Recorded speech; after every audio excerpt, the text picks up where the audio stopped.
60,000 సీట్లకు 23 లక్షల మంది రాసిన వాళ్ళకు టాలీ కావట్లేదు.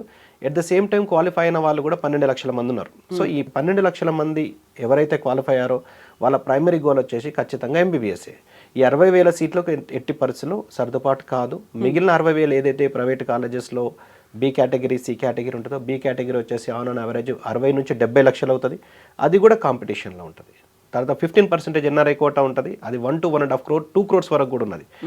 సో అంత ఫీజులు పే చేసి ఒక మధ్యతరగతి కుటుంబానికి అసలు వీలు కాని పరిస్థితి. కోటిన్నర ఎవరి దగ్గర ఉండదు.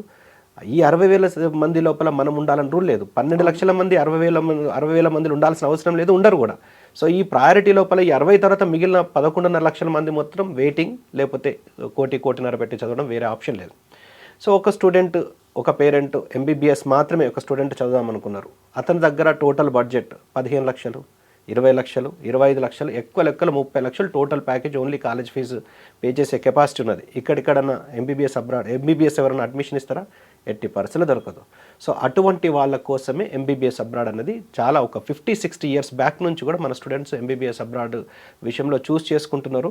సో ఆ విధంగా అంటే అతి తక్కువ ఖర్చులో the best quality of education చేయడానికి ఎంబీబీఎస్ అబ్రాడ్ అనేది ఆప్షన్. ఒక విధంగా చూసుకుంటే ఇక్కడ ఫ్రీ సీట్స్ ఏదైతే 60,000 అందులో more than 50% of the quota వచ్చేసి ఎంబీబీఎస్ అబ్రాడ్ కవర్ చేస్తున్నారు. అంటే దాదాపు 25 నుంచి 35,000 స్టూడెంట్స్ ఆల్రెడీ ఎంబీబీఎస్ అబ్రాడ్ చేయడానికి ఎవ్రీ ఇయర్ వెళ్తున్నారు.